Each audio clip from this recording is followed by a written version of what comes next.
Welcome to this supplemental training for the LSE Student Academic Mentor, otherwise known as SAM, online training program.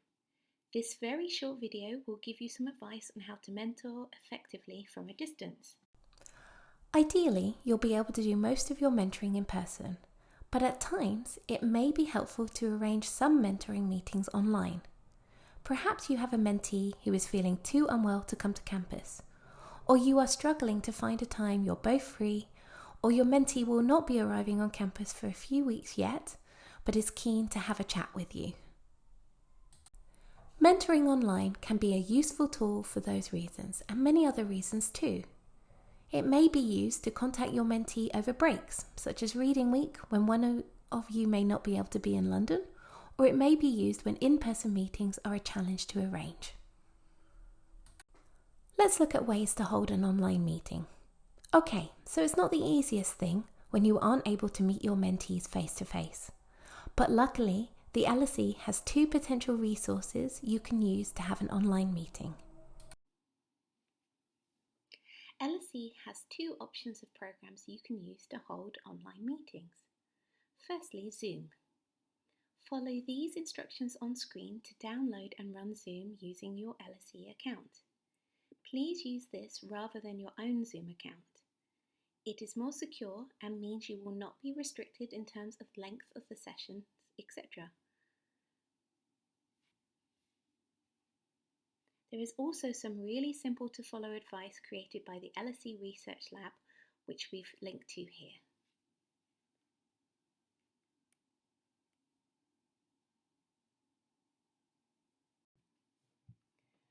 Second, we have Microsoft Teams. Again, you can follow the directions on screen to open and use Microsoft Teams for your meetings.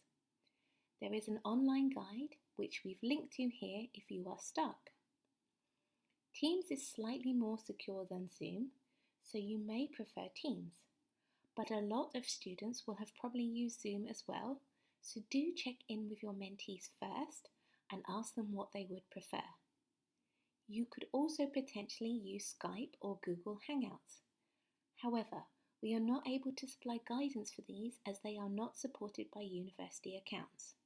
So if you do choose to use these, just be very careful and make sure you keep your information secure.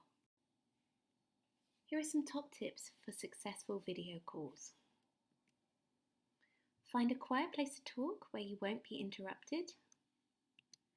If possible, you may find using headphones and/or a microphone might help you to be more clearly heard. Treat a video call like you were seeing each other face to face. Make sure you're dressed appropriately and prepared. Check what's in shot. Do you want your mentee to see that pile of washing or unmade bed? And lastly, consider propping your laptop up on some books for a better angle. So mentoring online can be great for improving convenience, but it can also have some drawbacks in terms of struggling to build the same rapport you can build if you see someone in person. So don't be put off, but do think about using it carefully and in the right circumstances. But remember, not all students may feel comfortable seeing themselves on screen. And some students may be in different time zones or countries that make using these resources very difficult. So some students may have poor internet connections or nowhere quiet they can make calls, and some mentees may prefer other options to communicate, so give them lots of choices. Basically, work with your mentee to find a method of contact that works for you both. There are other ways you can get and stay in contact with your mentees. When you are first given their details, this will normally come via your LSE email. So after contacting them initially, you could both decide this is your preferred method of contact. There is nothing wrong with this if it works for both of you. But just be a little mindful of how you are making contact and what you are happy to share with them.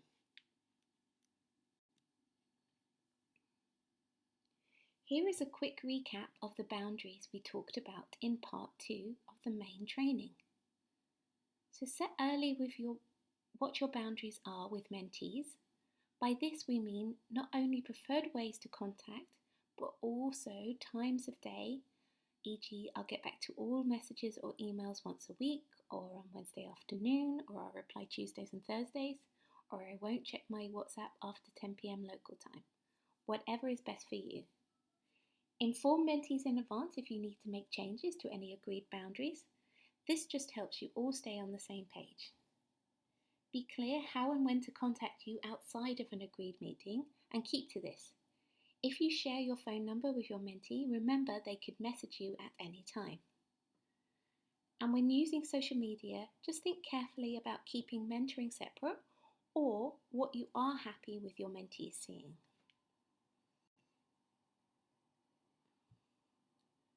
So if you do need to mentor at a distance, how will you and your mentees cope with not being able to meet each other in person and still build a good rapport?